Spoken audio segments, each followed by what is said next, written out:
کے ماہرین کہتے ہیں بچے میں جو بننا ہوتا ہے وہ بن جاتا ہے، اور وہ بنتا ہے ماں باپ کو کافی کر کے۔ الولد سر لابی، اور ہم یہ 6 سال بچے سے ضائع کر رہے ہوتے ہیں۔ اس لیے ہم نے بچے کو درود کے مسلح پہ بٹھانا ہے،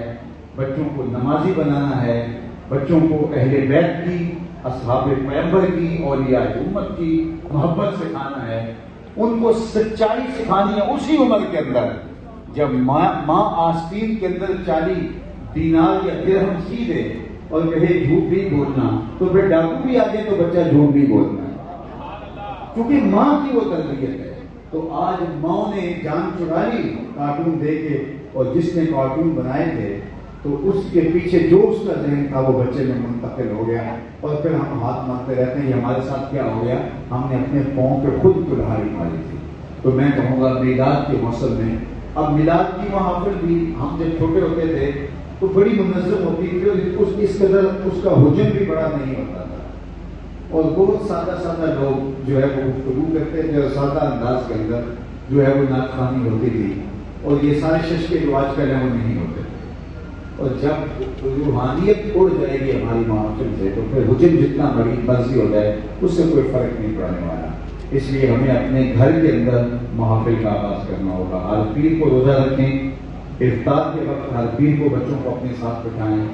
بچوں کو بچپن کے اندر ہی اچھے لہجے میں قرآن پڑھنے کی جو ہے وہ مشق کروائیں، بچے کو درود پڑھنے کی تلقین کریں، بچوں کو اخلاق عالیہ کا قبلہ بنائیں،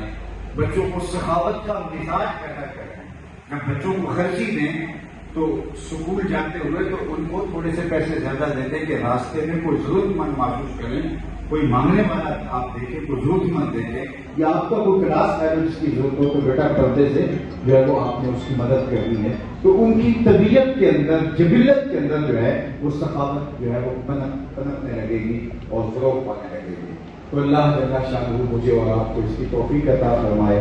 اس وقت سب سے بڑی فکر جو میں سمجھتا ہوں اپنی نسلوں کو بچانے کی ہے۔ ہماری نسلیں ہمارے ہاتھوں سے نکلتی چلی جا رہی ہیں، تو ہم اپنی نسلوں کی حفاظت کریں، اور یہ محافل ان کا سبب و ذریعہ ہیں، اور یہ مدارس دینیہ بھی اپنی نسلوں کو دین کے ساتھ جوڑنے والی بہترین ذریعہ ہیں۔ اور میں سمجھتا ہوں کہ اس وقت جو مدارس دینیہ ہیں ان کی ذمہ داریاں فضول تر ہو گئی ہیں، ایک غلطی بھی گنجائش نہیں رہی ان کو کہ وہ ایک لمحے کو بھی ضائع کریں۔ تو جو بچے آج اس تاریخ میں بھی ہمارے پاس آتے ہیں دین سیکھنے کے لیے، حفظ قرآن کے لیے، نازلہ قرآن پڑھنے کے لیے، یا جو بچے ہمارے پاس محافل میں آتے ہیں، جو لوگ آتے ہیں، تو ہم ایک لمحہ بھی لوگوں کو ضائع نہ کریں، لوگوں کے وقت کی قدر دانی کریں، اور لوگوں کو جتنا دین سکھا سکتے ہیں خلوص کے ساتھ وہ سکھائیں۔ نتیجہ اللہ کے سپرد، ہمارا کام اس مالی کی طرح ہے کہ جو بوٹا لگا کے بیج ڈال کے اس کو پانی دیتا رہتا ہے،